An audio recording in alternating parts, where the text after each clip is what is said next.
Puji Tuhan, selamat malam semuanya, shalom.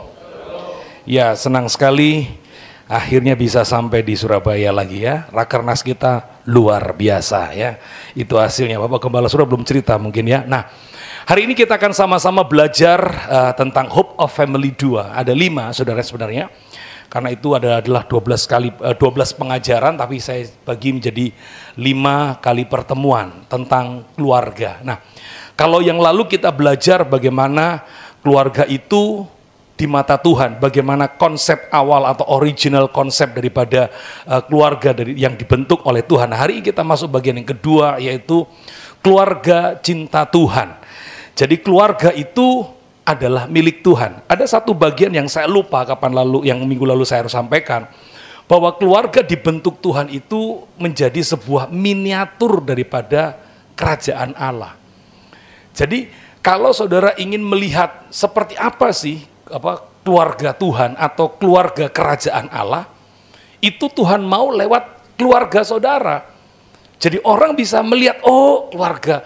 Jadi Tuhan tuh kayak begini loh ya. Jadi keluarga Kristen itu menjadi miniatur daripada keluarga kerajaan Allah. Nah, hari ini kita akan lihat bagaimana keluarga cinta Tuhan. Keluargaku adalah milik Tuhan.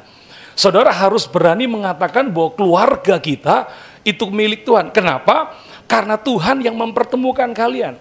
Keluarga yang mempersatukan saudara. Bahkan keluarga yang mempercayakan keturunan kepada saudara. Itu sebabnya keluarga saudara itu milik Tuhan. Mari kita akan lihat ayatnya. Ya, luar biasa. Dikatakan begini dalam Yosua pasal 24 ayat yang ke-15 ya.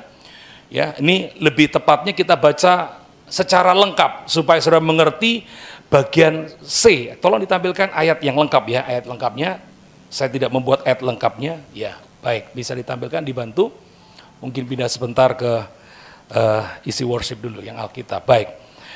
Dalam Yosua pasal 24 ayat yang ke-15 ya, dikatakan ketika bangsa Israel pada waktu itu tidak taat kepada Tuhan.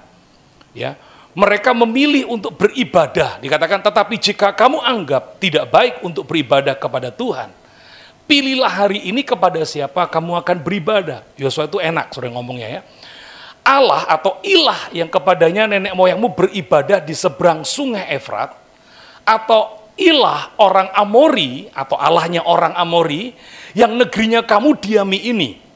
Tetapi lihat bagaimana komitmen Yosua. Bagaimana Yosua tahu bahwa keluarganya itu adalah milik Tuhan. Dia berkata, tetapi aku dan seisi rumahku, kami akan beribadah kepada Tuhan.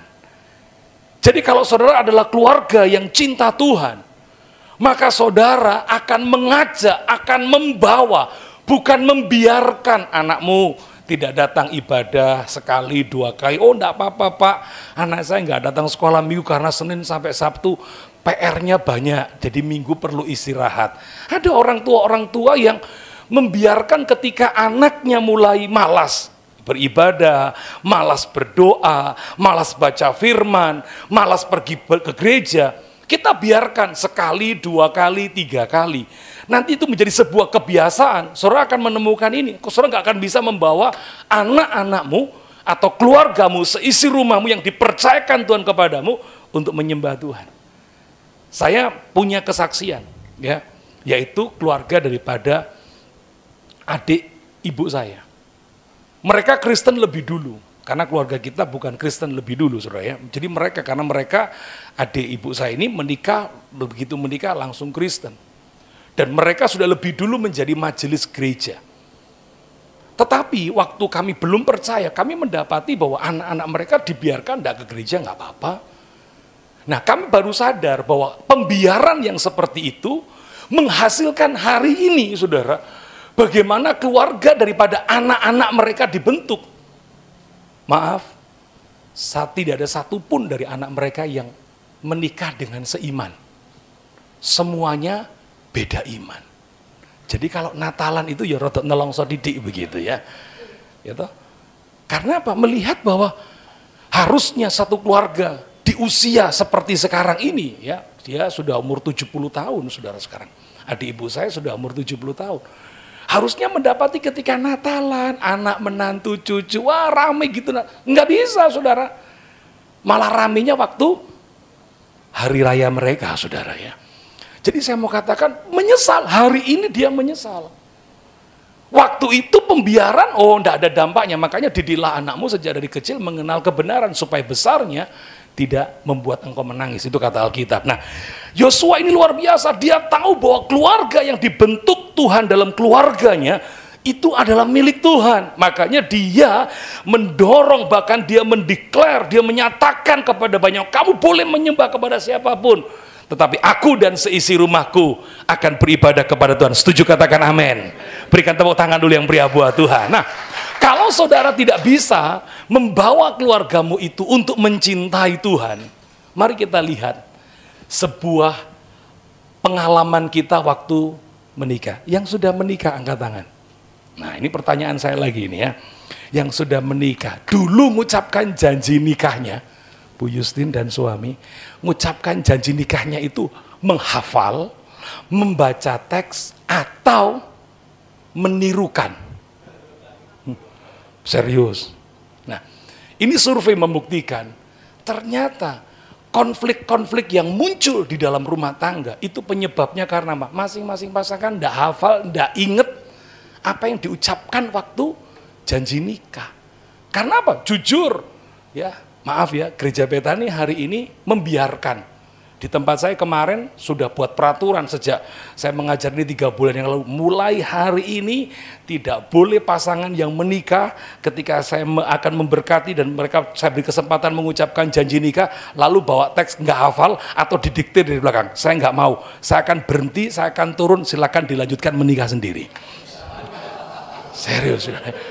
Dan puji Tuhan, 2 pasangan kemarin mati-matian ya. Saya bilang, besok lu udah memberkati nikah. Sudah, oh sudah hafal Pak, boleh dites sekarang Pak. Oh enggak usah dites. Yang penting besok, begitu udah hafal, saya turun langsung. Ya, puji Tuhan, 2 pasangan setelah kami ajarkan ini, mereka menghafal luar biasa, saudara ya. Jadi, ingat janji nikah, ingat pada poin yang ketiga. Masih ingat janji nikah pada poin yang ketiga apa? Setiap anak-anak yang kita lahirkan atau yang dipercayakan Tuhan kepada kita berjanji untuk membawanya apa? Percaya kepada Tuhan, mengasihi kepada Tuhan, dan beribadah kepada Tuhan. Itu harus diingat. Makanya saudara, yang diinginkan Tuhan tentang keluarga itu adalah keluarga yang Tuhan bentuk dalam keluarga kita. Semuanya kita bawa untuk mencintai Tuhan.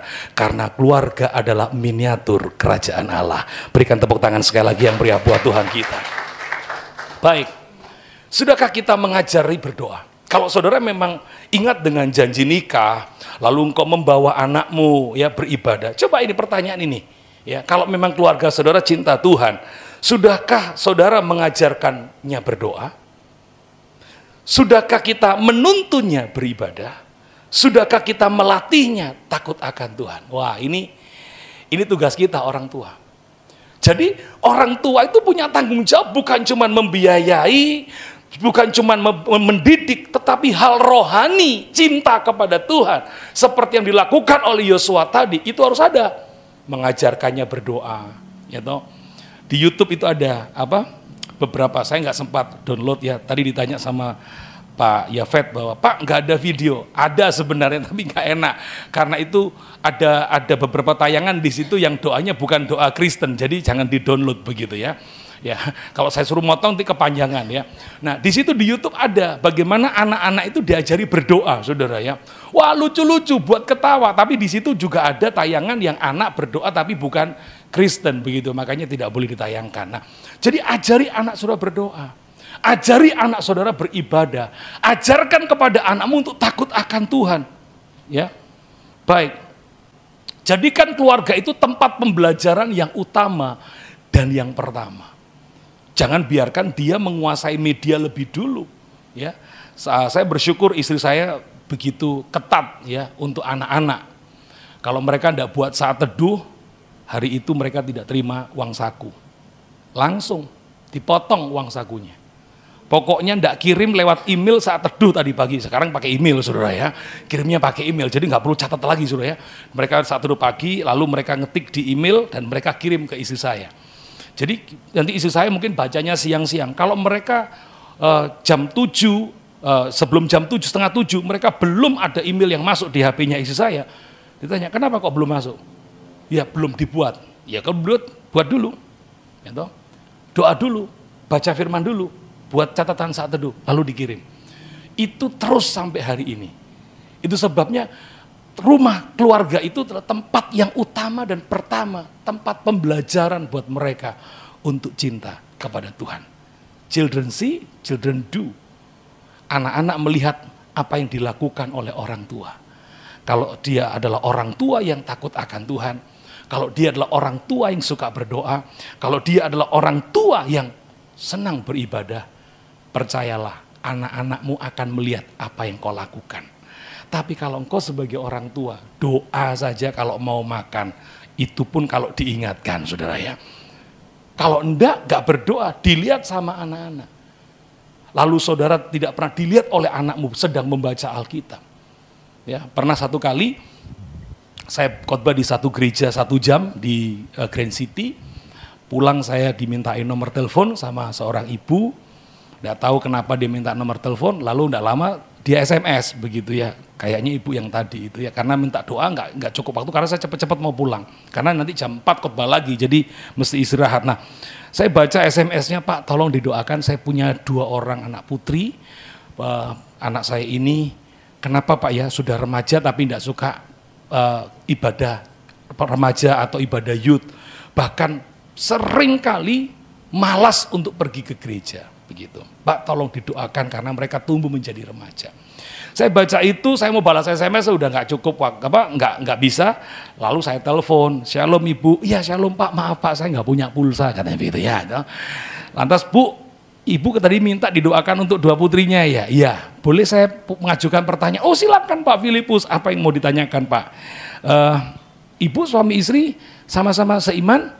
Oh enggak Pak, suami saya kebetulan tidak seiman, saya yang Kristen begitu. Oh iya, baik. Lalu pertanyaan saya, Ibu rajin ke gereja? Ya itu Pak, karena suami saya nggak seiman, akhirnya uang belanja saya kurang, jadi saya memutuskan untuk bekerja Pak. Ya kalau enggak capek Pak, seperti hari ini enggak capek saya ke gereja Pak. Tapi kalau saya capek ya enggak ke gereja. Lalu saya tanya begini, Bu kira-kira banyak capeknya atau enggak capeknya ya? Tanya lagi kan, ya banyak capeknya Pak, kebetulan aja itu Pak Sam broadcast Pak Filipus yang khotbah makanya saya datang. Oh begitu Bu ya. Bu begini loh, anak ibu itu sederhana sebenarnya. Mungkin anak ibu melihat ibu yang waktu capek enggak ke gereja. Jadi dia punya alasan. Jadi waktu ibu suruh datang ibadah remaja atau ibadah umum, dia akan berkata capek. Dan ibu enggak berdaya, karena apa? Ibu juga suka capek. Oh begitu Pak ya. Jadi nggak usah didoakan Pak. Oh enggak usah, enggak perlu. Sekalipun Benihin tumpang tangan, dia juga nggak akan ke gereja. Karena yang hari-hari dia lihat adalah figur yang tidak cinta Tuhan. Tapi kalau saudara cinta Tuhan, saudara akan menghasilkan keturunan yang mencintai Tuhan. Kasih tepuk tangan yang lebih meriah lagi buat Tuhan kita. Ya sederhana kok sebenarnya. Kalau saudara ingin diberkati keluarga saudara, sederhana.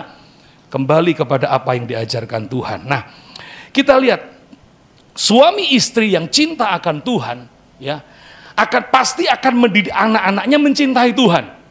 Itu jelas. Kalau keluarga suami istri sayang, cinta, takut akan Tuhan, pasti dia akan mengajarkan anak-anaknya takut akan Tuhan, cinta Tuhan. Akhirnya menghasilkan keluarga-keluarga yang pasti mengasihi Tuhan. Dijamin 100%, saudara. Tapi sebaliknya ini, suami istri yang jahat, kira-kira lagi suami istri yang jahat apa enggak modelnya begitu saudara ya.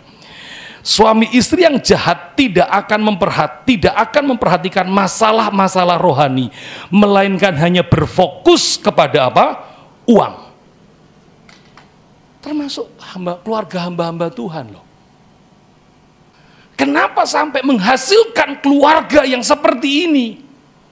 Itu karena apa? Saya percaya banyak rohaniawan, banyak hamba Tuhan yang ini loh, jahat sebenarnya. Tidak pernah memperhatikan masalah-masalah rohani buat anak-anaknya. Fokusnya adalah pelayanan, uang. Jujur. Siapa yang tidak butuh uang? Semua butuh uang.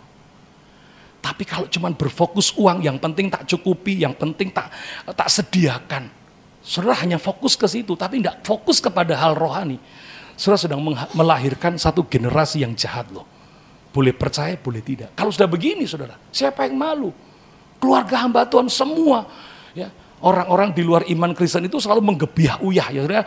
Pokoknya situ dianggap podo kabeh saudara.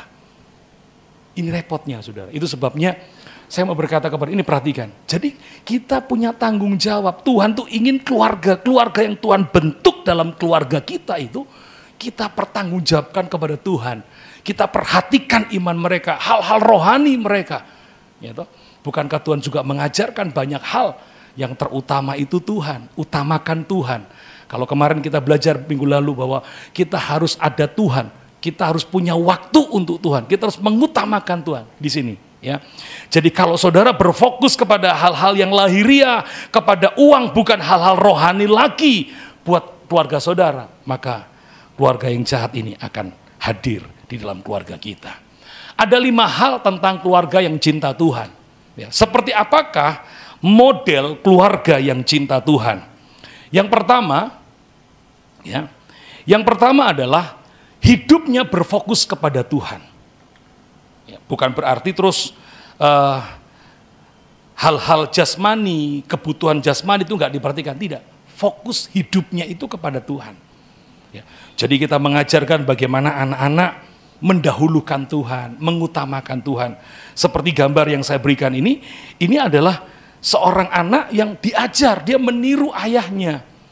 Bahkan saya punya gambar satu lagi itu saasune melok doa barengan saudara ya. Iki kenemenen saudara ya. Karena apa? Saking anjingnya itu selalu lihat itu yang punya tuan rumahnya itu berdoa. Saya punya ada satu gambar tapi nggak saya tampilkan hari ini, mungkin kalau diundang next time ya. Itu anjingnya melok berdoa begini saudara ya. Bahkan saya punya foto, mungkin saya juga dapatkan fotonya di internet ya. Itu anjing disediakan makan, ada 5 anjing, ada 5 piring, semuanya berdoa. Itu bukan rekayasa saudara, karena anjingnya memang dilatih. Sampai ini tuannya benar-benar sangat-sangat cinta Tuhan. Bukan cuma anggota keluarganya yang diajar berdoa, saasune bisa diajar berdoa saudara ya. Ya, dikatakan kenapa dalam Kolose pasal 3, 17 dan ayat yang ke-22 dikatakan, dan segala sesuatu yang kamu lakukan dengan perkataan atau perbuatan, lakukan semuanya itu dalam nama Tuhan Yesus. Jadi keluarga yang cinta Tuhan itu ajarkan anakmu fokus kepada Tuhan, melakukan semuanya itu seperti untuk Tuhan. Dikatakan oleh Dia kepada Allah Bapa kita, apapun juga yang kamu perbuatlah dengan segenap hatimu seperti untuk Tuhan dan bukan untuk manusia. Saudara punya tanggung jawab membawa keluargamu cinta Tuhan. Itu sebabnya Kristus harus menjadi pusat di dalam seluruh aktivitas hidup saudara. Ada beberapa gambar di situ yang mewakili profesi saudara. Tidak semuanya hamba Tuhan, tidak semuanya pendeta. Ini kan tidak semuanya pendeta. Ini ada yang seorang petani, ya ini seorang polisi K9 begitu ya. Ini tukang bangunan mungkin ya. Ini pekerjaan-pekerjaan jasa diantaranya. Semua. Apapun profesi saudara, apapun latar belakang saudara, ingat, Tuhan mau kita membawa keluarga kita cinta Tuhan. Jadikan Tuhan itu pusat daripada aktivitas kehidupan saudara. Amsal pasal 3 ayat yang ke-6 berkata, akuilah Dia dalam segala lakumu, maka Ia akan meluruskan jalanmu. Gitu. Ketika saudara melibatkan Tuhan, memfokuskan hidup ini kepada Tuhan, ya, mengajak Tuhan bersama-sama terus. Ya toh, ketika engkau bepergian, ketika engkau bekerja, ketika engkau punya perencanaan, ya toh, ajak Tuhan, libatkan Tuhan. Bahkan mezbah doa itu, ya. Jadi kalau keluarga punya masalah, seperti hari ini kami punya pergumulan, anak-anak saya tahu semua. Tidak ada yang kami tutupi begitu. Kalau kami diberkati, anak-anak juga tahu. Kalau kami sedang dalam pergumulan, anak-anak juga harus tahu. Supaya apa? Mereka ngerti bahwa kita ini mengandalkan Tuhan, kita harus mengutamakan Tuhan. Bahkan saya mendidik anak saya, kamu boleh minta apapun, tapi mulai dengan berdoa. Saya percaya dengan doa yang sepakat tidak ada yang tidak dijawab. Lalu kamu minta dalam mezbah doa saya tanya, Gary punya kepergumulan apa? Joshua punya permohonan apa? Tirsa punya permohonan apa? Ya toh? Kalau kamu punya permohonan, jangan minta Papa dulu. Papa boleh tahu, tapi minta kepada Bapa. Mengajarkan mereka untuk mengandalkan Tuhan. Karena apa dikatakan? Mengakui Dia dalam segala aktivitas kita, membuat Dia akan campur tangan, lalu membuat lurus atau mudah atau lempeng apa yang menjadi pengharapan dalam keluarga kita. Baik, jadi Kristus menjadi pusat daripada keluarga, suami, istri, dan anak-anak. Saya ingat ada satu ayat dalam 2 Timotius pasal yang pertama ayat yang kelima, saudara. Waktu itu surat daripada Paulus kepada Timotius menyatakan suatu kekaguman. Mengapa waktu dia mendapati seorang Timotius muridnya atau mahasiswanya, saudara, dari apa yang dilakukan Timotius, dari apa yang dikerjakan Timotius, dia ingat. Nah, salah satu tulisan Paulus tentang apa yang dia ingat tentang Timotius dikatakan begini, sebab aku teringat akan imanmu yang tulus ikhlas, yaitu iman yang pertama-tama hidup dalam nenekmu Lois dan di dalam ibumu Eunik, dan aku yakin hidup juga di dalam dirimu. Gitu. Banyak orang juga melihat, waduh kamu persis papamu Filipus, kamu persis dengan papamu. Gitu. Jadi kalau ada seorang begitu, saya juga tidak ngerti apa yang dilakukan papa saya kepada hamba-hamba Tuhan. Dengernya begini, zaman papa saya menjadi gembala, setiap pendeta yang khotbah di Sumur Welut, ya, selain dapat persembahan kasih, selalu dapat hasil bumi, katanya begitu ya. Ya, tergantung panennya jemaat, saudara ya. Kalau jemaat tuh panen jagung, ya hari Minggu pendeta yang khotbah pulang bawa sak tas kresek jagung, selain persembahan kasih. Kalau pas panennya itu kacang panjang, saudara, di rumah kita juga banyak kacang panjang. Pendeta pulang dapat kacang panjang juga, saudara. Dapat waluh kuning, saudara ya. Dapat apa itu? Pare welut. Pare welut itu bukan pare yang pahit ya, tapi pare sayur yang panjang itu, yang panjang sekali seperti labu panjang begitu. Jadi terkenal Filipus. Papamu dulu kalau aku khotbah di sini dikasih ini. Ya sekarang sudah ada lahannya, dipakai gereja semua. Ya sekarang paling enggak tak ajak makan RW lah. Ini kan juga sangu dari saya. Tahu RW ya saudara ya, babi kecap begitu ya. Bahkan saya enggak menyangoni mereka dengan persembahan kasih saja. Jadi kalau saya pas ada sedikit berkat atau ada kan suka dikirim-kirim barang-barang dari banyak teman, saudara ya. Udah ini bawa pulang, begitu. Saya bagi-bagikan. Kadang-kadang saya lupa, aku belum dikasih kok. Udah apa-apa, ntar dikasih lagi, santai aja. Hamba Tuhan lebih dulu. Nah, mereka teringat, iya papamu dulu juga kayak begini. Nah, jadi apa yang saya lakukan itu tidak beda jauh dengan apa yang dilakukan oleh ayah saya, yang baik, yang meneladani Tuhan. Nah, demikian juga yang dilihat sama Paulus ketika dia menemukan Timotius. Wah, ini persis dengan seorang yang pernah aku ingat, yaitu nenek Lois dan ibumu Eunike. Ya, baik, puji Tuhan. Jadi ini yang pertama, keluarga yang cinta Tuhan itu berfokus kepada Tuhan. Lalu yang kedua adalah keluarga yang cinta Tuhan itu hidupnya memuliakan Tuhan. Apakah memuliakan Tuhan itu tepuk tangan? Seringkali berikan kemuliaan lah, tepuk tangan KB saudara ya. Bukan itu ya. Memuliakan Tuhan itu seperti ini, hidupnya memuliakan Tuhan. Ini satu ayat ya. Roma pasal yang ke-11 ayat yang ke-36, sebab segala sesuatu adalah dari Dia, oleh Dia dan kepada Dia. Bagi Dialah kemuliaan sampai selama-lamanya. Apa sih arti kata memuliakan? Saya sengaja mengcopy dari kamus bahasa Indonesia Purwadarminta elektronik ya. Dikatakan di situ memuliakan itu adalah di bagian 2 ya, yaitu menganggap mulia atau menganggap mulia atau menghormati atau menjunjung tinggi.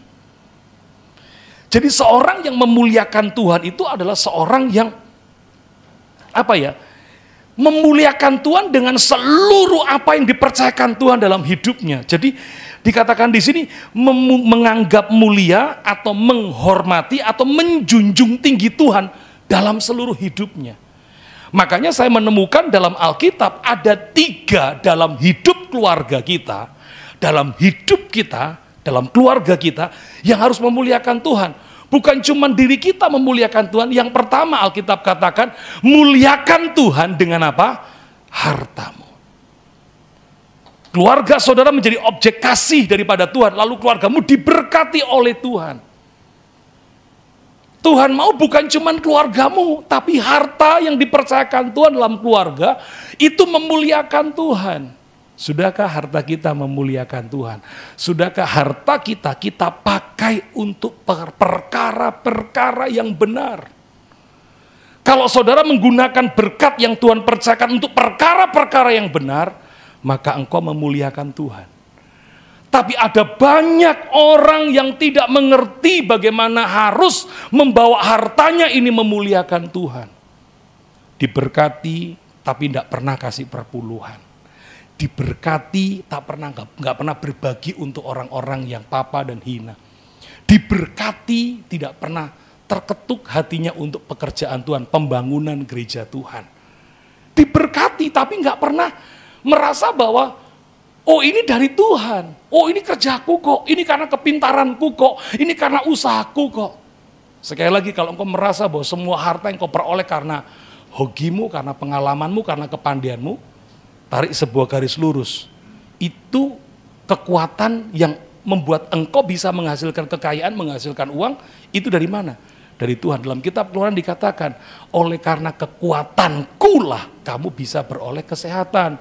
Yang hasilnya adalah engkau bisa bekerja dengan baik. Coba kalau hari ini misalnya Tuhan izinkan lalat kemakan dimakan nasi saudara, lalu boker-boker begitu ya, apa yang terjadi? Nggak bisa bekerja, lemes.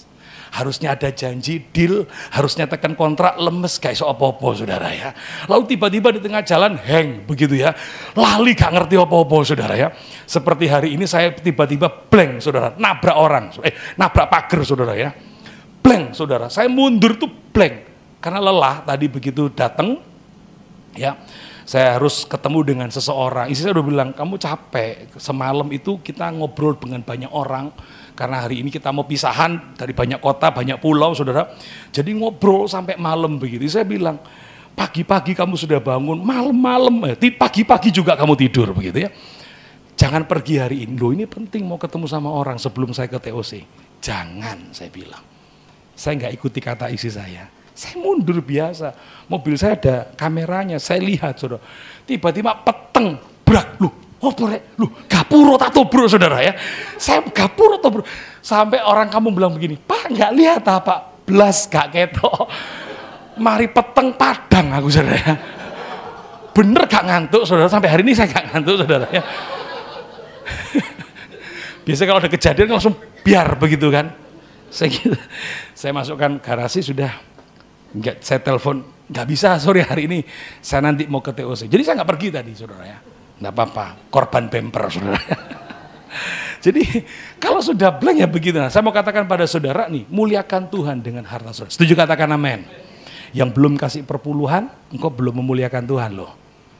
Kalau engkau diketuk Tuhan untuk berkorban buat pekerjaan Tuhan, buat fakir miskin, buat orang-orang yang terhilang, saudaramu yang membutuhkan, lalu kau tidak terketuk, padahal Tuhan sudah mengetuk hati saudara, engkau belum memuliakan Tuhan. Saya masih ingat kata-kata dalam kitab Wahyu, tidak tahu Wahyu berapa, catat saja. Ada seringkali orang-orang yang meminta itu diutus Tuhan, dan dia adalah malaikat, itu di kitab Wahyu, nanti dicari sendiri. Jadi itu untuk ngetes apakah saudara itu merasa bahwa yang kau miliki itu dari Tuhan atau tidak. Saya itu bolak-balik, saya tahu kalau ya, tidak semuanya yang minta-minta itu pasti malaikat, enggak kan ketok, ngincak lemah apa gak ngono doa saudara ya. Enggak, maksud saya begitu. Kita itu tahu begitu loh. Nah, saya juga enggak ngerti kenapa di masa pergumulan ini kok banyak dikirim orang-orang yang semuanya KB proposal saudara ya. Minta semuanya. Kalau saya cerita saya enggak ada duit, kalau sing percaya begitu kan, saya lemu masalahnya begitu kan, belum kurus kan begitu. Ya toh. Tapi benar-benar memang sedang dalam pergumulan. Ya, saya cerita ini bukan saya minta saudara, enggak, sedang dalam pergumulan. Dan bagi saya harus tetap memuliakan Tuhan dengan harta saya. Kalau saya masih bisa makan nasi bungkus, ada orang yang belum tentu bisa makan nasi satu bungkus. Itu sebabnya perparuan, separuh-separuh, sama-sama makan, sekalipun tidak kenyang. Jadi muliakan Tuhan dengan harta saudara untuk pekerjaan Tuhan. Kasih tepuk tangan yang mau, ya. Lalu yang kedua dikatakan dalam Lukas pasal yang pertama ayat yang ke-46, muliakan Tuhan dengan jiwa saudara. Apa jiwa itu? Pikiran, perasaan, dan kehendak. Sudahkah pikiranmu memuliakan Tuhan? Sudahkah perasaanmu memuliakan Tuhan? Sudahkah apa yang kau kerjakan ini memuliakan Tuhan? Ini penting saudara ya. Karena ada satu hukum Tuhan yang telah menyempurnakan 10 hukum Taurat, yaitu dengan 2 hukum. Kasihilah Tuhan Allahmu dengan segenap hatimu, dengan segenap akal budimu, dengan segenap jiwamu, dan dengan segenap kekuatanmu. Wow. Itu bentuk memuliakan Tuhan, segenap jiwa kita. Sudahkah pikiranmu memuliakan Tuhan? Ketika sudah merencanakan yang jahat, itu tidak memuliakan Tuhan.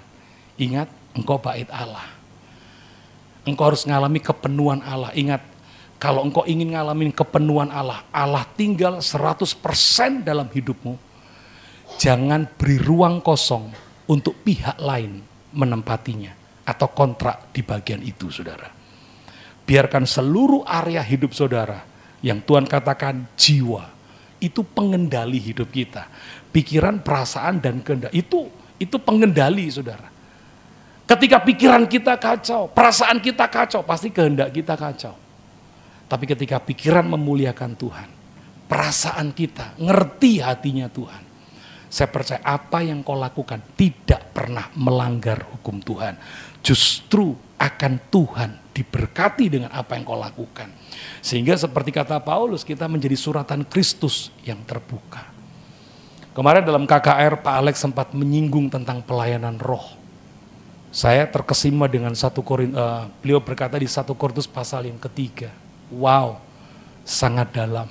Saya diberkati saudara. Ada pelayanan jasmani, ya seperti yang saya lakukan ini pelayanan jasmani.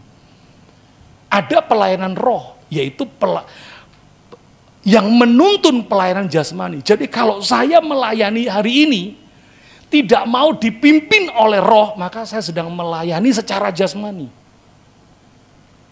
Tapi kalau saya mau dipimpin dalam pelayanan roh, maka yang terjadi saudara, engkau tidak menyampaikan, engkau tidak mengerjakan sesuatu yang adalah keinginanmu, tetapi keinginan Tuhan. Ini sukarnya luar biasa. Membedakan ini sedang dituntun roh, atau ini sedang dituntun diri kita sendiri. Pak Alex menyampaikan dalam sebuah dimensi yang sangat tinggi sebenarnya. Jadi saya yakin kalau gereja itu tidak peka, nggak akan tahu. Kalau pendeta tidak peka, tidak tahu saudara. Saya ngikuti begitu dia bicara, saya langsung masuk, langsung saya baca. Pak Alex kan kebetulan khotbahnya kan pelan-pelan, jadi saya punya kesempatan untuk mengulang pasal itu berulang-ulang. Lalu saya mendapatkan remanya, selalu saya ketik dengan cepat. Apa yang Tuhan tuntun saya ketik. Saya perhatikan Pak Alex bicara dari ayat demi ayat, ayat demi ayat, ayat demi ayat. Saya dapat, saudara. Jadi waktu beliau berkata, siapa yang ingin diurapi? Biasa kan, semua pendeta sungkan-sungkan kan. Itu sungkan-sungkan, kadek sungkan, saya dari sini langsung maju ke depan. Belum sempat saya didoakan sudah langsung. Nah, saya merasakan ada tuntunan yang baru. Saya mau katakan pelayanan roh, makanya muliakan Tuhan dengan jiwamu. Maka saudara akan bisa membawa keluargamu untuk mencintai Tuhan dengan lebih benar lagi. Nah, yang ketiga dikatakan di sini, yaitu apalagi yang harus memuliakan Tuhan. Dikatakan di situ adalah muliakan Allah dengan tubuhmu. Ya. Kita lihat Roma pasal 11 ayat 36. Kata-kata ini saya pecah saudara. Kata yang merah itu menunjukkan apa yang harus kita berikan kepada Tuhan. Yang harus memuliakan Tuhan. Sebab segala sesuatu, ya, baca yang putih dulu. Sebab segala sesuatu adalah dari Tuhan, oleh Dia, oleh Dia, dan kepada Dia. Bagi Dialah kemuliaan sampai selama-lamanya. Apa yang dimaksud dengan segala sesuatu? Apa yang dimaksud memberi kemuliaan kepada Tuhan? semua yang ada pada hidup saya, keluarga saya, harta saya, tahta saya, mahkota saya, itu adalah dari Tuhan. Setuju, katakan amin. Ya, keluargamu, harta yang kau miliki, tahta yang kau miliki, bahkan mahkota yang kau miliki, itu semua dari Tuhan. Oleh Tuhan. Dan Tuhan mau begini, semua yang ada pada hidup saya, yaitu keluarga, harta, tahta, mahkota, saya berikan semuanya, seluruhnya, setinggi-tingginya. Ingat kata memuliakan tadi, memberikan semuanya, seluruhnya, setinggi-tingginya, sejujur-jujurnya kepada Tuhan sampai selama-lamanya. Makanya dalam kitab Ibrani dikatakan, hal yang membahagiakan, kata Paulus, adalah ketika seorang itu mendapati keluarganya itu mencintai Tuhan. Aku mendapati anak-anakmu mengasihi Tuhan. Lalu kita lihat poin yang ketiga. Hal yang ketiga, bagaimana keluarga yang mencintai Tuhan adalah, dikatakan di situ adalah hidupnya menjadi saluran berkat. Keluarga yang cinta Tuhan itu tidak kikir, tapi jadi saluran berkat. Amin. Loh, Tuhan tuh jadi saluran berkat loh saudara. Tuhan tuh tidak mengutamakan dirinya. Tuhan itu kalau datang di satu kota, dia sudah berkata, aku datang bukan untuk dilayani, tapi untuk melayani. Menjadi saluran berkat. Itu sebabnya kenapa anak-anak Tuhan, kenapa saudara itu dipilih oleh Allah, bukan cuma diselamatkan. Yohanes 10 ayat 10, setiap orang yang percaya kepada Yesus memang dapatkan hidup. Tapi setelah itu untuk mendapatkan hidup dalam segala kelimpahan. Jadi ada dua yang dipercayakan Tuhan kepada kita, yaitu keselamatan yang akan datang dan pemulihan di bumi. Nah, untuk apa dia pulihkan kita? Untuk apa dia ubah gambar kita? Setelah dia menciptakan kita sempurna, lalu dosa merusak gambar Allah, kita kehilangan kemuliaan Allah. Begitu kita percaya, Allah mengembalikan gambarnya dalam hidup kita. Lalu dia merancang kita dengan masa depan yang baik. Untuk apa? Untuk menjadi saluran berkat. Katakan amin. Tidak ada alasan, Pak, saya belum diberkati, Pak, saya belum bisa memberi. Saudara dapatkan hidup itu sudah lebih dari berkat. Saudara sehat itu bisa lebih daripada berkat. Pak, tapi saya nggak punya dana. Ada 3D yang bisa kau kerjakan, ya, untuk melayani Tuhan, untuk membagi berkatmu. Kalau engkau tidak punya dana, engkau punya daya. Kalau engkau tidak punya dana dan daya, engkau punya doa. Amin. 3 ini. Pak, saya nggak bisa jadi saluran berkat, Pak, nggak ada uang, beda dengan keluarga Bu Justin, bisa, saya nggak bisa, Pak. Misalnya begitu. Saudara bisa ambil waktu. Menara doanya TOC ini kapan? Pergi di sana. Doakan orang-orang. Amin. Itu menjadi saluran berkat. Saya ngajarkan kepada jemaah saya. Kalau engkau tidak punya dana, engkau punya daya. Kalau engkau tidak punya dua-duanya ini, engkau masih punya satu, doa. Tapi nek duit gak duwe, daya gak gelem, doa moh nemen nih saudara ya. Iki ketok, iki nek cuma ngatok tok, Tuhan berkati aku, supaya aku bisa memberkati orang lain. Saudara, lebih diberkati memberi daripada menerima, katakan amin. Ya toh? Kalau engkau hari ini memberi, engkau berbuat baik, engkau pasti akan menerima perbuatan baik. Tidak harus waktu yang sama. Saya teringat kata-kata mutiara dari seorang, namanya saya tidak kenal. Dia berkata begini, setiap kebaikan yang kau tabur, engkau akan menuai kebaikan itu. Mungkin waktunya tidak bisa sama, mungkin bisa tempatnya berbeda.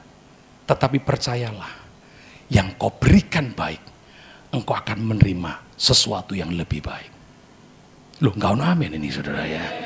Ketohan ini gak tau ngelakoni saudara ya. Loh, serius. Saya ini melihat bagaimana kemarin ketika kami ada di MDC Malang saudara ya. Ya, MDC Malang, wah sekarang luar biasa saudara ya. Tapi waktu pertama kali saya khotbah tahun 2000 saya khotbah di sana, 2007 saya khotbah di sana, saudara. Gereja itu bukan orang-orang yang nggak punya, saudara. Punya, tapi nggak punya hati buat pekerjaan Tuhan. Saya sebut saja, ini khotbah juga didengar di MDC Malang, saudara ya. Karena beberapa khotbah saya yang dikhotbahkan di sini juga didengar mereka, Pak. Khotbahnya Pak itu favorit suami saya, suaminya itu Katolik, saudara ya. Tapi selalu mendengarkan Spirit FM di Malang jelas banget ya. Itu khotbah saya diputar terus. Nah, jadi dengar khotbah saya. Jadi waktu nyebut MDC juga didengar oleh mereka. Nah, itu LCD itu saudara. Itu mati murup. Ini kita sudah lifetime-nya habis ini saudara ya. Itu. Kok mati, saya nyenggol gembalanya. Loh Pak, opo gak diganti? Pak, iki wis 3 wulan koyo ngene. Hah? 3 wulan. Loh kau sing tergerak? Nggak tahu Pak.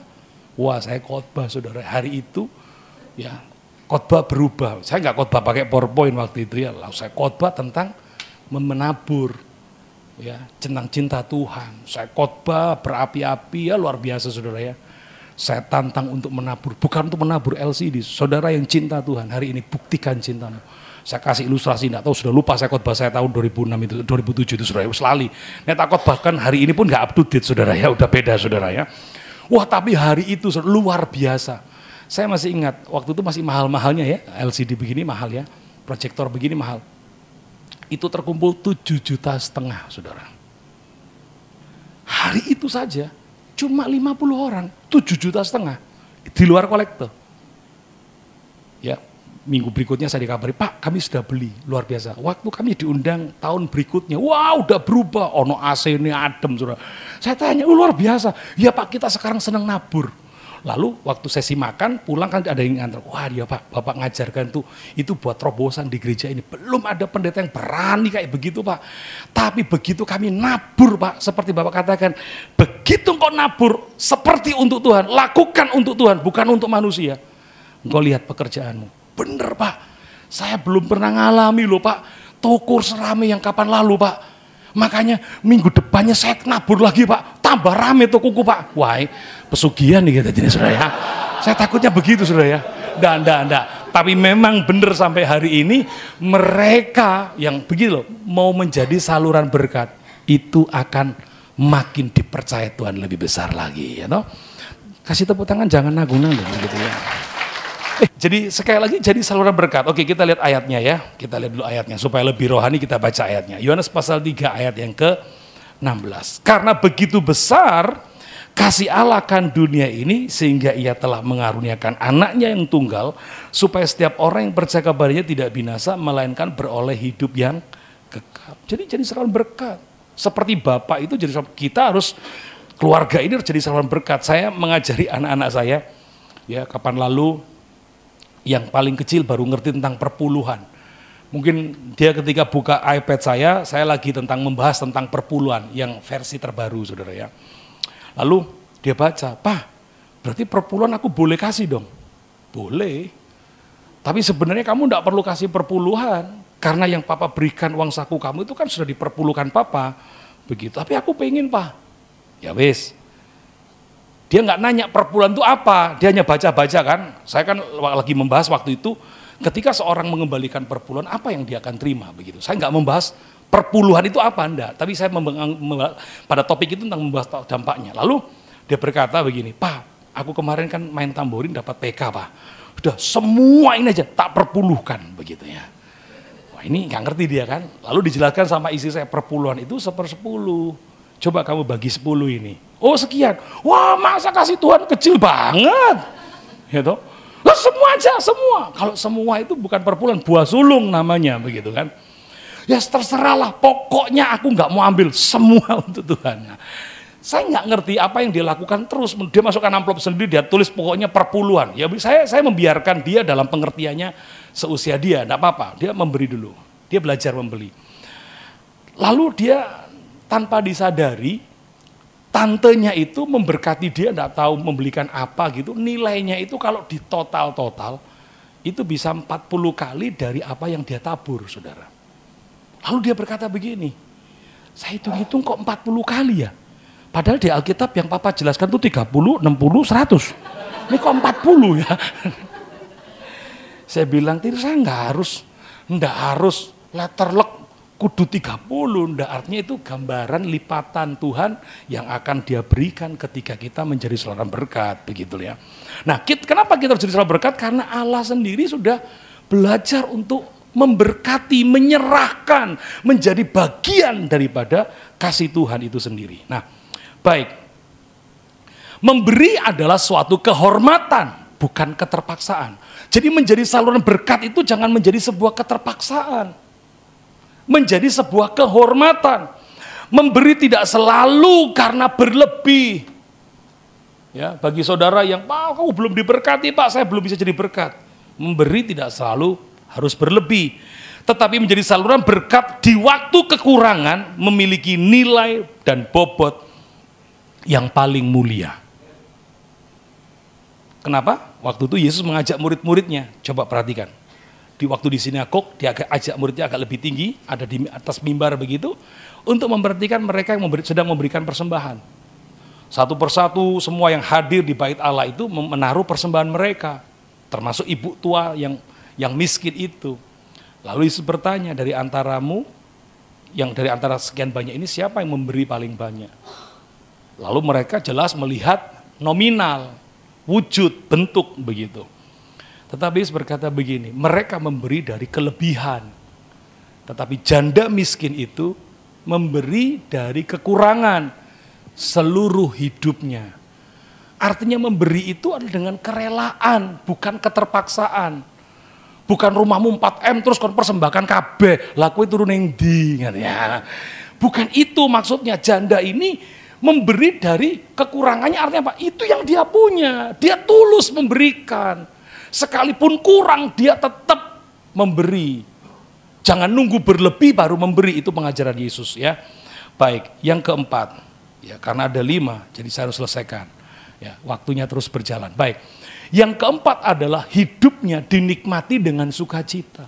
Keluarga yang cinta Tuhan itu selalu bersukacita. Setuju katakan amin. Oh, cinta Tuhan kok. Ya toh, cinta Tuhan. Kalau saudara cinta Tuhan, tidak ada duka cita, kesedihan. Tunjukkan bahwa engkau mewakili kerajaan Allah. Ya, saya broadcast tadi, dolar 14.300, protes kabeh, Pak, hari ini 14.100 Pak. Gitu. Pak, loh, lawang saya itu sak senengku aku nulis kok. Nggak, saya nggak nulis itu ya. Memang falas lagi segitu jam itu saudara ya. Saya kaget. Waktu saya ketik, siapa tahu ada yang punya dolar mau lepas hari ini kan lumayan kan begitu loh. Nggak taunya begitu saya broadcast hanya sepersekian menit begitu. Dolar rupiahnya menguat. Mungkin BI lagi ngerojok gitu. Saya juga nggak tahu saudara ya. Atau BI lagi membayar hutang-hutang dalam dolar sehingga atau semua tempat penukaran uang lagi di stop, saudara ya. Hari ini memang pengetatan ekonomi ya. Artinya begini loh, keluarga yang cinta Tuhan itu menikmati hidupnya dengan sukacita. Karena itu ciri keluarga Allah. Masalah boleh ada, bukan berarti terus keluarga Kristen itu tidak ada masalah, ada masalah. Tapi nikmati, pakai sudut pandangnya Tuhan. Ya, tadi pagi saya membaca sebuah renungan bahwa untuk menghasilkan sebuah pelangi harus ada hujan yang deras dulu.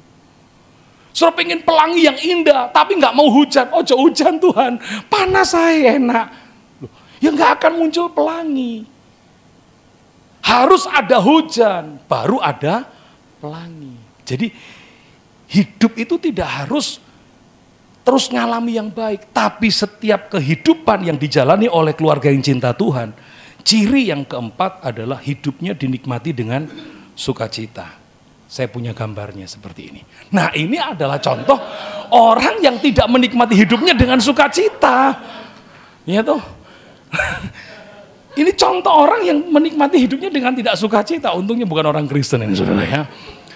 Orang yang dikaruniakan Allah kekayaan, harta benda dan kemuliaan sehingga ia tak kekurangan satupun yang diingininya, tetapi orang itu tidak dikaruniakan kuasa oleh Allah untuk menikmatinya, melainkan orang lain yang menikmatinya. Inilah kesia-siaan dan penderitaan yang pahit. Jadi nikmati semua, mau keadaan yang baik, mau keadaan yang buruk, itulah. Karena Tuhan kan katakan, dalam segala hal bersukacitalah, dalam segala sesuatu mengucap syukurlah. Jadi ciri yang keempat dari keluarga Kristen yang cinta Tuhan adalah menikmati hidupnya dengan penuh sukacita. Lalu yang kelima, yang terakhir, poin yang terakhir. Dikatakan hidup dengan tubuh yang lebih sehat. Ya, jadi keluarga yang cinta Tuhan itu pasti, saudara ya, keluarga itu sehat. Sukacita terus ya, saudara ya. Jadi saluran berkat. Saya punya satu sahabat ya, saya memberikan contoh ini sahabat ya, sahabat saya. Ketika dia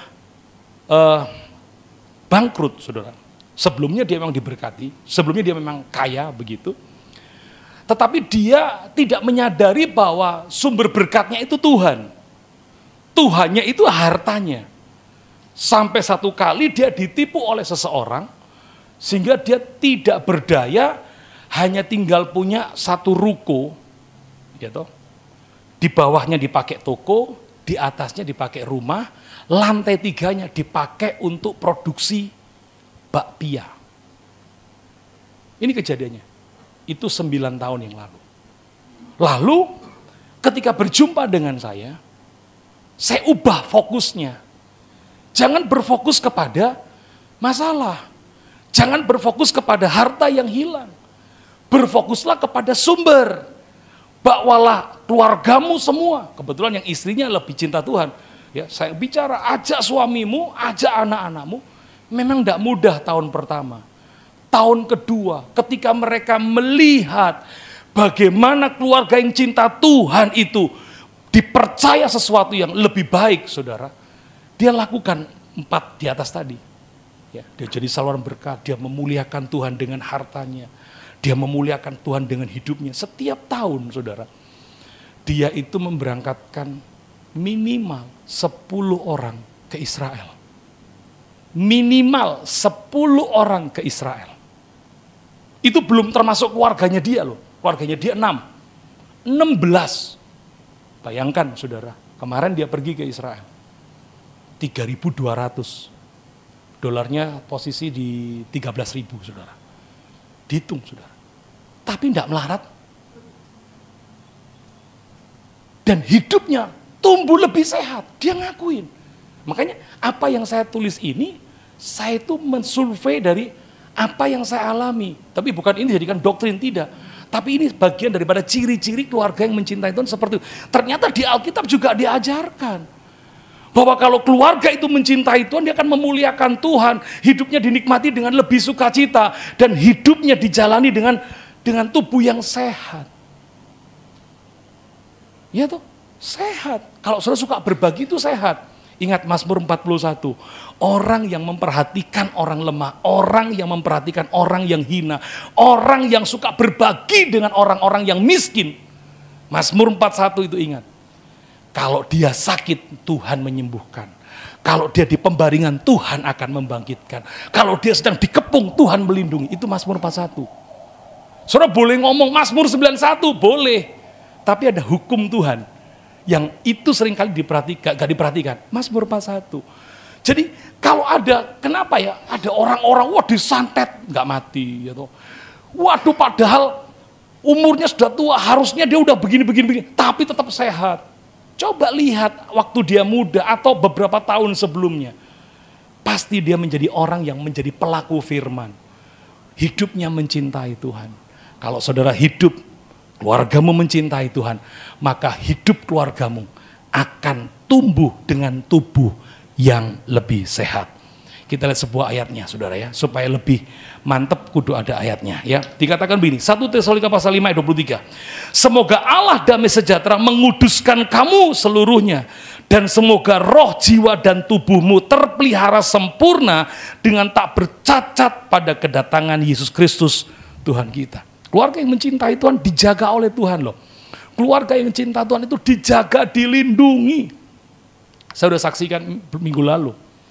Bagaimana ibu mertua saya sendiri. Ibu saya sendiri, saudara. Diloloskan dari maut 2 kali, saudara. Anak saya juga diloloskan Saya pribadi juga diloloskan dari kecelakaan di Pasuruan, kecelakaan beruntun. Itu ada di belakangnya satu mobil itu saya, saudara, tapi nggak nabrak. Itu di depan saya 7 mobil sekaligus, saudara. Itu di belakangnya saya di Pasuruan itu. Kita kecepatan sama-sama tinggi semua, karena saya juga ngejar pelayanan, saudara ya. Bukan ngejar layangan, ngejar pelayanan, saudara ya. Kadang-kadang saya ngomong kecepatan salah, kejar pelayanan, saudara ya. Dari pindah sini langsung sana, setir sendiri. Nah, karena saya pakai jeep agak tinggi begitu, saya lihat kok mobil depan saya itu kok lampunya nyala terang semua, plap-plap-plap. Tapi di depan saya ini nggak nyala, saudara ya. Loh apa begitu?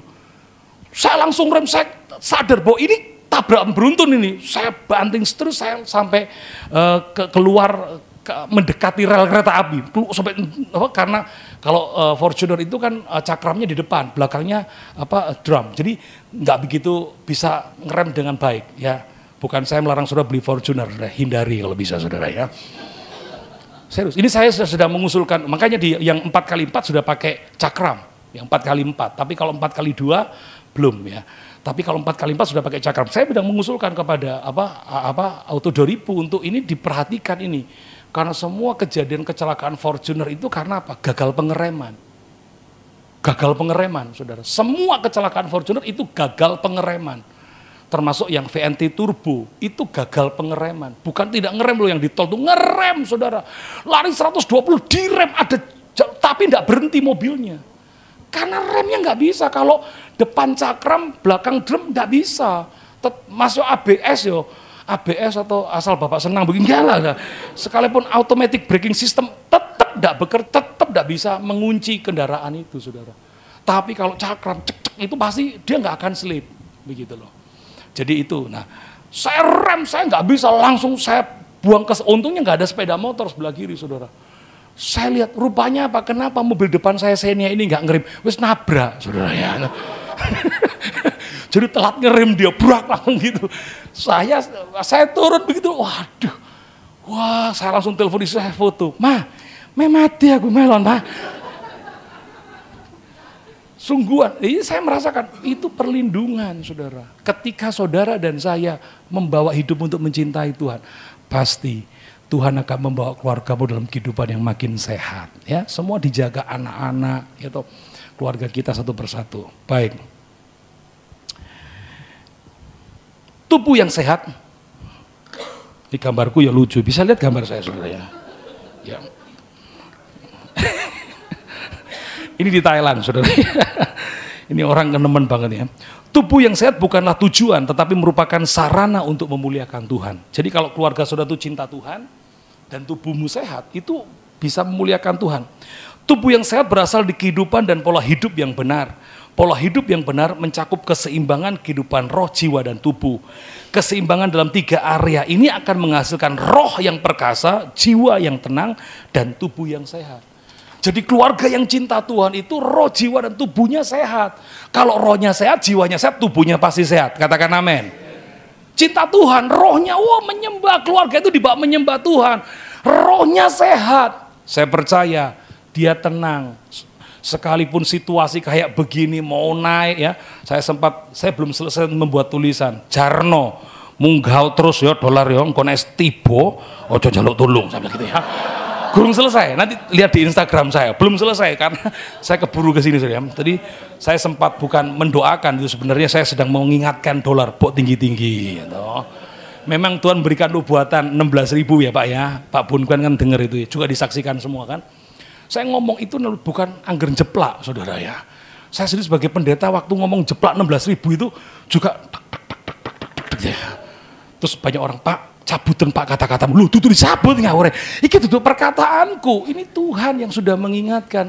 Hati-hati loh, 2015 ini dolar bisa 16.000. Saya cuma menyampaikan hati-hati, bukan nyukur no kudu 16.000, enggak. Loh aku dewi terimbas loh, semua juga terimbas. Tetapi karena saya sudah ngerti, saya sudah prepare semuanya.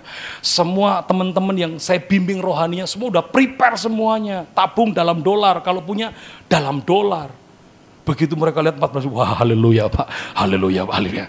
Ya haleluya, ntar begitu saya ngomong jual loh ya bareng-bareng, ya boleh, ya baik Pak gitu ya. Jadi roh kita dekat dengan Tuhan, jiwa kita ini terpelihara. Kalau roh baik, pikiran, perasaan, kehendak kita semuanya terkendali, saudara. Sehat nggak? Sehat. Kita nggak stres. Saya bicara tentang menjalani hidup ini dengan lebih sehat. Jadi boleh semuanya berubah, tapi kalau rohmu sehat kepada Tuhan, mencintai Tuhan, jiwamu mencintai Tuhan, saya percaya tubuhmu akan sehat kau jalani bersama dengan keluarga. Berikan tepuk tangan yang meriah buat Tuhan kita. Ya, demikianlah firman yang bisa saya bagikan. Ya, kita pulang lebih awal dari yang kemarin, saudara ya. Sekali lagi, ada hal-hal yang perlu direkam tadi, ada hal yang tidak perlu direkam. Jadi didit saja ya.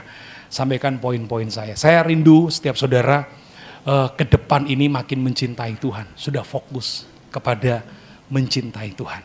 Ya, next kalau saya diundang, saya akan bicara tentang sebuah kegerakan, saudara ya. Saya kemarin dalam presentasi di mana?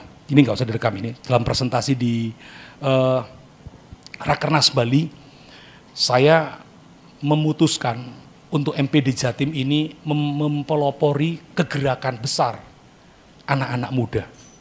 Serius. Ya, kegerakan besar anak-anak muda.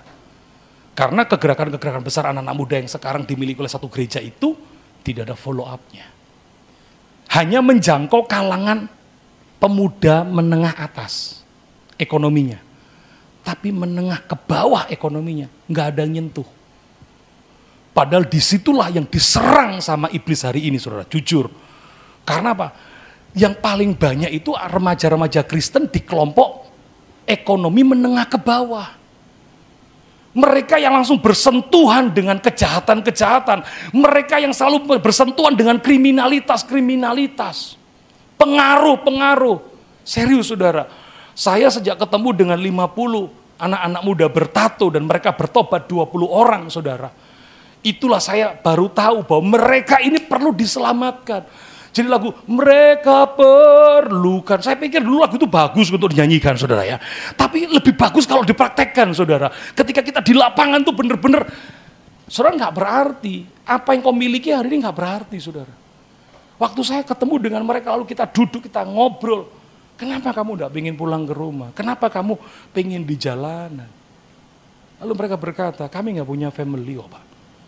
Saya mau di rumah, saya di luar rumah, orang tua saya nggak peduli kok Pak. Saya mau sekolah, saya nggak sekolah, saya mau makan, saya mau berdoa, mau sembahyang, keluarga saya Kristen Pak. Tapi nggak peduli Pak. Kayaknya udah nggak ada Tuhan, makanya dia hidup di jalanan. Waktu saya ceritakan tentang Yesus, hari itu hari pertama dia nggak tersentuh. Tapi pertemuan saya yang kedua, dia masih nginep di gereja. Kami ngobrol, nangis dia. Lalu saya mulai, anggap saya ini orang tua kamu. Semua yang buruk tentang ayah kamu, saya mewakili, saya minta maaf. Saya berlutut di depannya dia, saya minta maaf. Mewakili orang tua, udah nangis saudara. Nah disitulah dia figur tentang ayah itu dipulihkan. Lalu dia memanggil saya seperti panggilan orang tuanya di kampung. Lalu kita ngobrol baik-baik.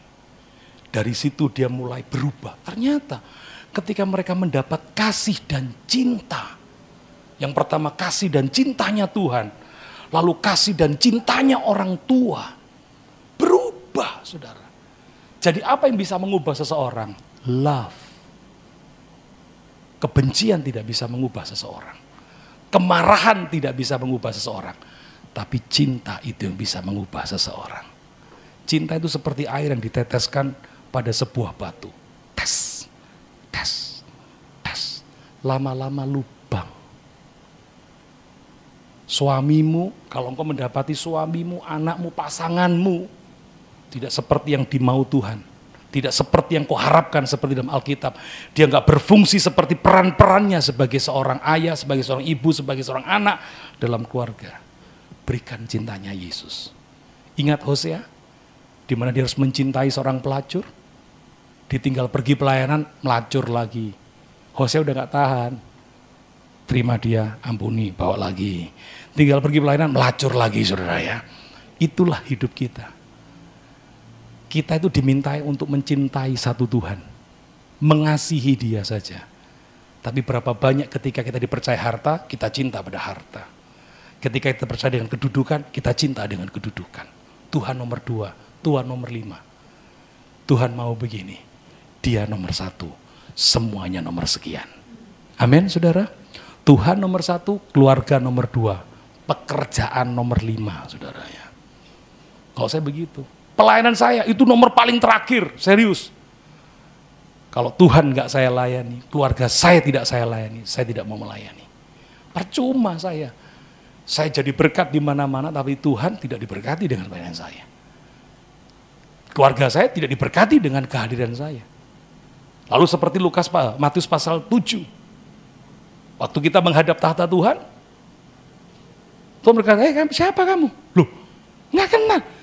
Aku yang kakak air itu loh, nyembuhkan banyak orang itu loh. Ribuan orang bertobat. Siapa suruh? Aku enggak pernah suruh kamu begitu. Jadi makanya saudara, lakukan agendanya Tuhan, bukan agendanya kita. Ya, ketika saya mengerti ini saudara, makanya agenda Tuhan adalah tentang family ya. Saya sampaikan ini ketika Pak lupa saya namanya saudara ya. Pak Oliver saudara ya. Ampuni Tuhan. Sudah tua Pak. Banyak orang ketemu habis nabrak Pak, jadi stres Pak. Blank gak ingat. Nah, jadi ketika Pak Oliver tanya beberapa bulan lalu, Pak punya tema apa Pak? Kami lagi membahas tentang family ya. Tapi ketika saya masuk di sini, kami sedang tidak membahas family Pak. Kami justru membahas tentang keintiman dengan Tuhan. Yaitu tentang doa. Kalau saya diundang lagi Pak, saya akan bicara tentang kehidupan doa yang membawa pengaruh. Karena ini bicara tentang kegerakan ke depannya. Jadi ini tuntunan Tuhan. Jadi tahun ini kan Tuhan membawa saya kepada one heart in Jesus. Satu hati di dalam Tuhan, bukan Honda Beat, bukan one heart in Jesus, saudara ya. Nah, one heart in Jesus itu dimulai dengan apa? Dalam iman, dalam pengharapan, dan dalam kasih. Nah, kita masuk kasih itu mulai dari percaya, mulai dari bagaimana kita membangun kehidupan doa. Itu yang Tuhan tuntunkan. Jadi next kalau kita ketemu, topiknya udah berubah ya. Puji Tuhan.